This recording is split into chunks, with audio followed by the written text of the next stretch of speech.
certain change that's happened in the coaster landscape here at Canada's Wonderland in 2025. I'm pretty sure you could figure out what that is. So we have 2 changes in the coaster lineup, which means that there is another ranking that has to happen. So we're gonna rank the rides from the worst to first, just like we did last year here in the park. All right, let's get started.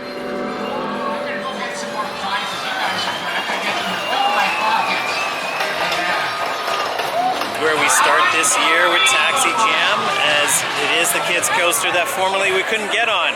I've done it once, that was enough. So I don't even need to do it again this year. We give it a full ranking. Unfortunately, the bottom of the list. Really thrilling for 2-year-olds, not so much thrilling for 20-year-olds and beyond, which is why it's close to 20th in the rankings. Nothing to take away from it for those kids that are fans of it. It is a decent starter coaster, but it's a ubiquitous one.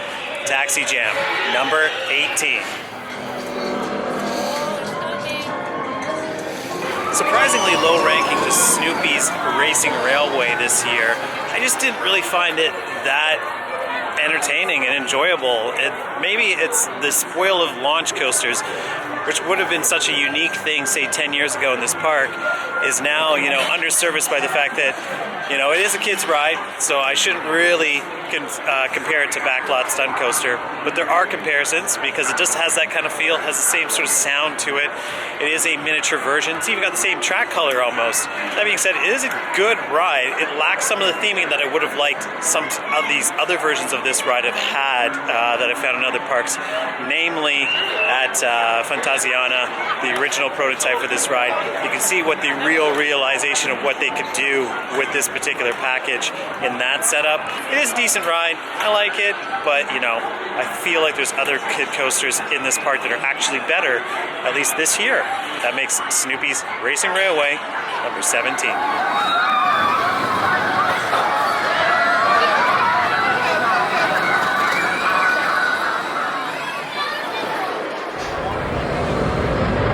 Just got off of Wonder Mountain's Guardian. It's my first ride on it this season, and it's September. It's always usually a long wait, and sure enough, it's my first ride today. It was a walk-on, but now there's a line. And there's a reason why it took so long for me to get on this ride. I was hoping that maybe some of the technological upkeep would be better off later in the season and the start. I have to say that was probably one of the worst rides I've ever had on it. The final score screen, while mine was in focus, the opposite was not. There was the intro screen, the first one on the right-hand side, which I was on. Nothing at all happened on the screen to shoot at. Second screen, when you finally saw some imagery, the gun was misaligned, so I had to hold it at a certain angle for it to actually work. And even though I got the second highest score by making that adjustment, just was not great at all. The final scene, you couldn't even shoot the dragon at all. None of the target or none of the signals were actually coming across through the gun, so the dragon basically just had free reign on you on the car. No smoke effects. At least that screen worked, and the drop of course worked. But outside of that, for what was really a visionary ride from its time, I wanted to rank it higher this year. I was hoping so. I enjoyed the Zombies version that I got to try last year, and I thought I would move it up the rankings. But yeah, it's just not really good. This ride is not delivering on what was originally promised, and either there's going to have to be some wholesale changes to it, or they're just going to have to look at replacing it, because right now it just feels like an old carnival ride to me, or a dating carnival ride in a way. Not so great.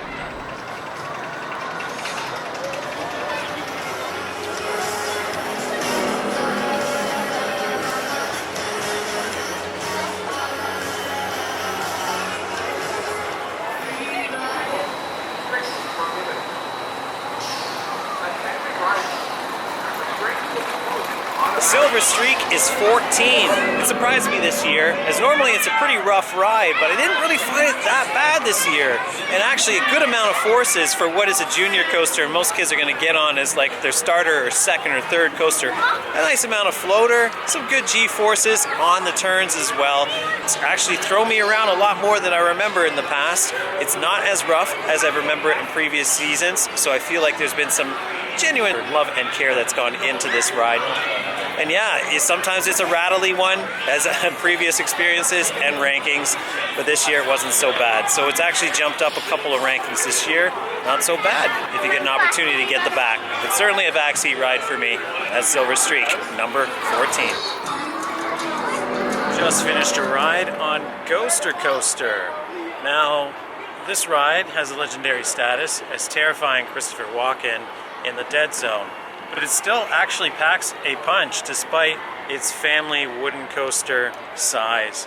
It doesn't say really hit quite those marks of, say, what a Gravity Group creation of the modern era does, but as far as like a clone design, it's still well maintained and really actually has a lot of airtime despite its low profile 35-ish foot height of a first drop.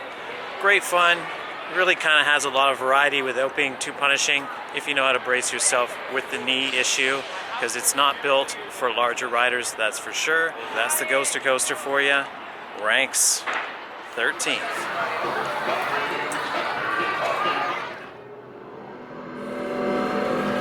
Thunder Run is number 12. Now, this ride has not seen any improvements this season, and it's late in the season. It's actually Winterfest, and I just had my last ride this season on it, as I traditionally do every year. It's a classic. I love the ride. I never want to see it leave the park unless it has to because of ending its service life. But it still needs something else. Thunder Run is desperately in need of an improvement. I know that the effects that are in there are all original to its 1986 debut, at least in this guise. It's just one of those rides I think that, you know, if the park had the budget, it would definitely see a marked improvement on what we're seeing today, because it is really just nostalgic and reminiscent of what effects you had back in the mid-80s and no improvements thereof. But if they really want to do something really impressive, I think they could really up the scale and effects on this ride. That's Thunder Run for you. Mid-table ranking, even low mid-table ranking, because I really hope that we'll see some improvement on the effects on that ride and the lighting, because we can't really see Herman that well. Although I did notice today you can see him pretty good. So long may he reign here at Wonderland. Thunder Run, number 13.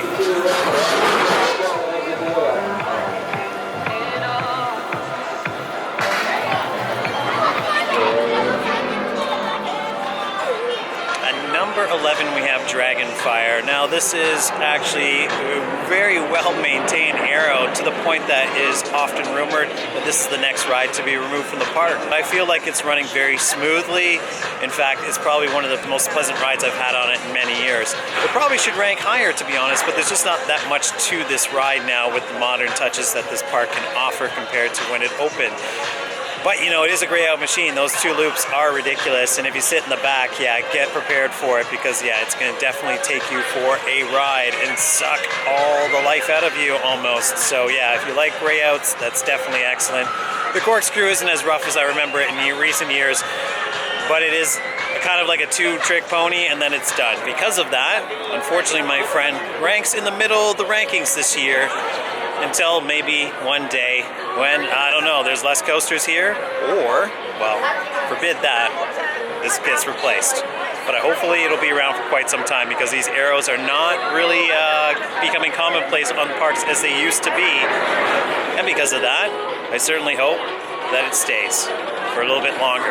It's a historical ride here at Wonderland, and it deserves its place, and it's still relatively popular, surprisingly enough. But that's pretty much it for Dragonfire. A mid-table ranking for my friend here, but it is what it is, a legend regardless. Dragonfire.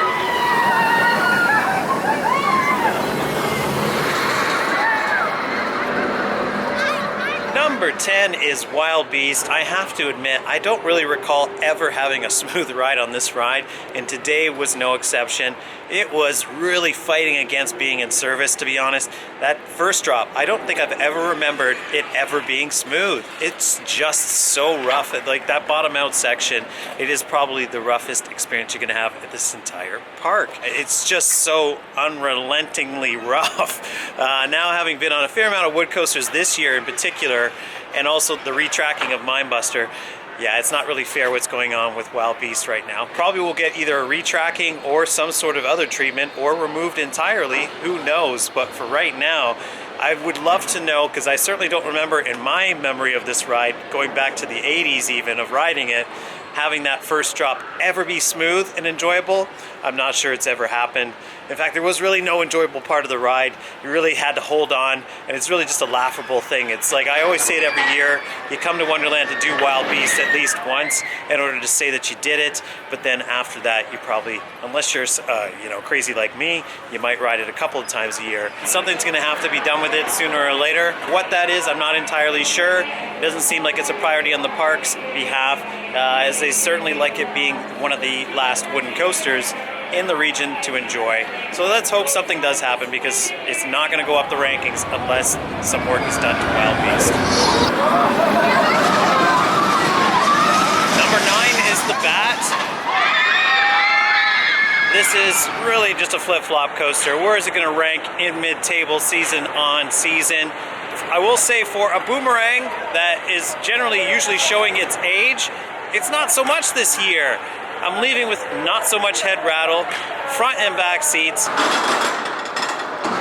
I feel like it's just lovingly been maintained. For a ride that's had its share of complications from even when it opened, it's certainly performing well as of late. It's a decent ride, a good amount of G's. You've been on a boomerang, you've been on them all. This is certainly one of the best theme ones out there, which is why it's always worth a ride once a year. That's the Bat. Number 9 here in the rankings. Flight Deck is number 8. Now, I have a bit of a soft spot for this SLC all of a sudden, having been on a fair amount this year, including the roughest one I think I had in recent memory at Six Flags America. You know, this has got the original restraints on an original train, but it's not that rough. And yes, that Vekoma that I rode recently had the new train, so that says a lot about this ride. Not an excessive amount of headbanging, but if you ride it 3 times in a row, which I certainly have not done this year, but I did do 2, you're gonna get a little bit of rattle. But it is a decent ride. It packs a lot of thrill. We don't have another inverted that has this level of thrill behind it. So that's why Flight Deck always ends up in the middle of the rankings each year. Quick ride on Stunt Coaster, a little bit more rough than usual this year. I always rate this ride. It's a mid-tier ride here at Wonderland. It's a fantastic launch, although very head rattly. Still don't think about those effects not working, especially when you're caught in the brake run extendedly during a stoppage and you're like, what is going on? And there's nothing going on. So yeah, and every other park has that fire effect working. So I know, sorry Peter, but I always gotta moan about it. But yeah, fantastic ride nonetheless. And then yeah, it's probably the roughest thing that I've experienced today. So that means it is a one and done. It's always great to get on it, but that is Stunt Coaster.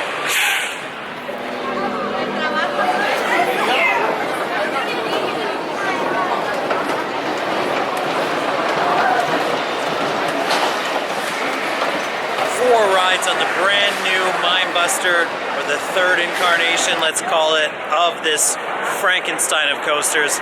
Not quite a Frankenstein, still retained its original profile outside of that 3rd airtime hill, which gloriously has been brought back to reality.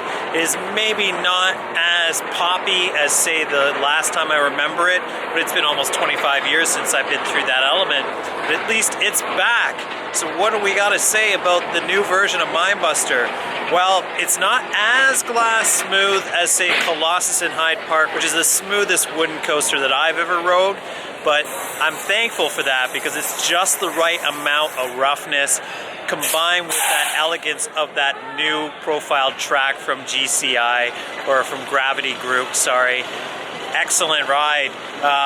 And really what's been surprising is that the front seat for me is actually a better ride than the back on this coaster, and for the longest time it was always the back for me. But the pop that you get just off of the first, even before you come down the hill, you get a little bit of an ejector pop just before being thrown over that new reprofiled first drop, which was sensational. What follows is 3 airtime hills, 2 of which were familiar, and 1 which is returned, as I said, from the past. Great ejector in the front seat of the train for that particular portion of the ride. The new reprofiled section.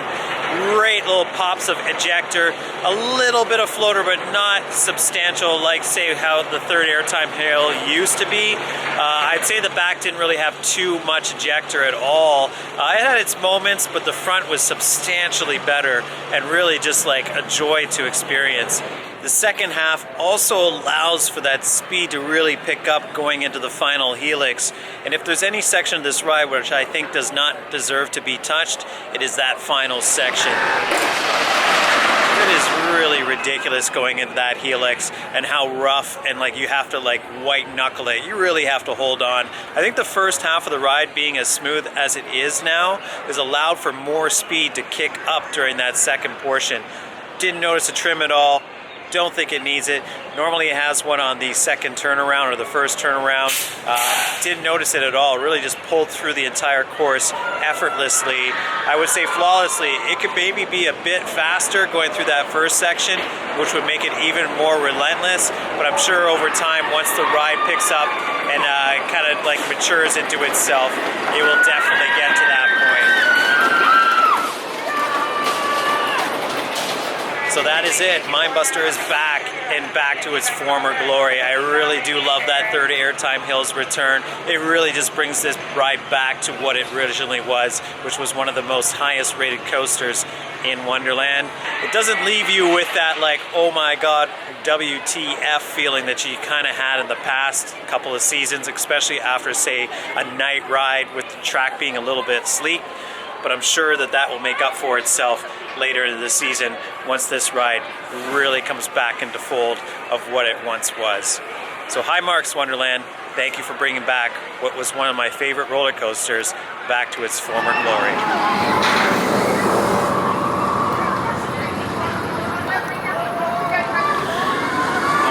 Number 5, we have the trusty and reliable Yukon Striker. Normally it's a number 3, but unfortunately it's moved down now a couple rankings. It is a great ride, especially if you get that front right seat, which is a rarity because, you know, with the way that the seating positions when you line up for this ride go, even if you have fast lane, it's a rarity. I did get a front left seat just now, and I put a lot of concentration to see if it was actually a better ride. Definitely the front right every time, and that includes the back. Fantastic ride, amazing floater in that drop. I love the sensation of that wing over in the front right. An amazing Immelman as well. And then the finale, which most people are not too much of a fan of. The helix, the airtime hill. I kind of like it. It is reminiscent of Skyrider back in the day. It gives you a homage of what it was like to be on that ride back then. And really like a couple of quirky elements that aren't available on many dive coasters. So definitely worth it. It is one of the best dive coasters out there, if not the best.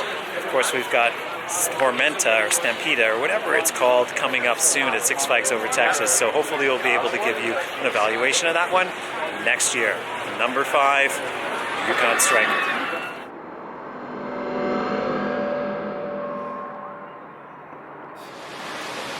At number 4, we have Behemoth. I had 3 rides in a row on it, and that first ride was absolutely remarkable. I've never had a ride on a B&M quite like that. It was a second from the front, so essentially a front seat ride with the way that the seating works on this particular coaster. But I've never felt the train just literally devour the track like it did, as aggressively as it did in that run. I barely even noticed the trim. Now on the second ride, I was in the back, so I noticed the trim definitely on the return run. But yeah, it was relentless. The airtime was just like as unforgiving as you would want on a machine like this.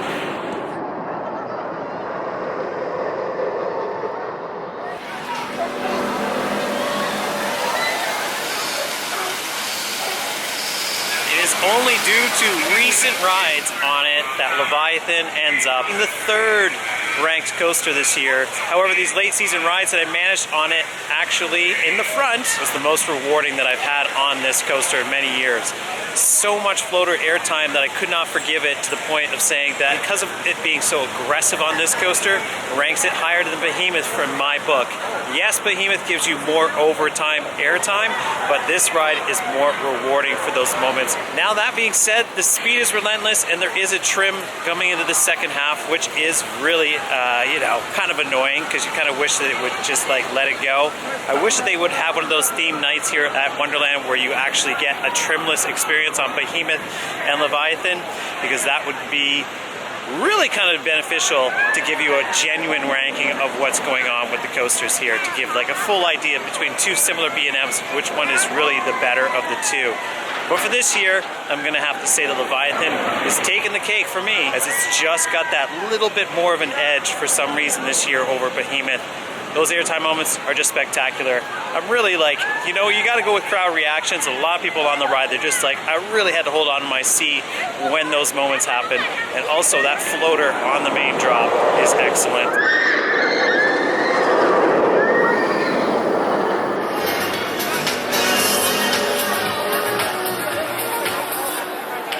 And here we are with the biggest bombshell edition for the 2025 edition of our coaster rankings, and it's Vortex at number 2. This ride has been getting a lot of love from enthusiasts that have happened to come to this park this year to ride another ride, which might show up in the rankings in a second. I've always loved this ride. It is like a key ride to me. It's probably my most loved coaster because of my own history with the park, having been here when it opened, but it's still riding as good as it did back in that day. I would vouch for that. Every kink in the track that I remember from day one is still there, including that weird judder that you get when you do that crazy overbank turn coming back into the second part of the layout. But that doesn't take anything away from the intensity of what Vortex is. It is perfectly terrained with everything growing in landscape-wise, its interactivity with Yukon Striker, and just overall the ride sensation, especially at night, front or back. It is one of the best rides in this park, and it is the second best coaster now, surprisingly, at Wonderland. It's beating out Behemoth, it's beating out Leviathan. I just find it relentless and unapologetic, which is exactly what I want from every roller coaster that I ride, and Vortex has always lived up to that expectation. Fantastic ride, love it so much. A unique coaster now, not many left from Aero, especially in suspended model. Wonderland luckily has 2 coasters still from Aerodynamics, and this is one of the best that the company ever made. Vortex, number 2. Enjoy your ride on Vortex.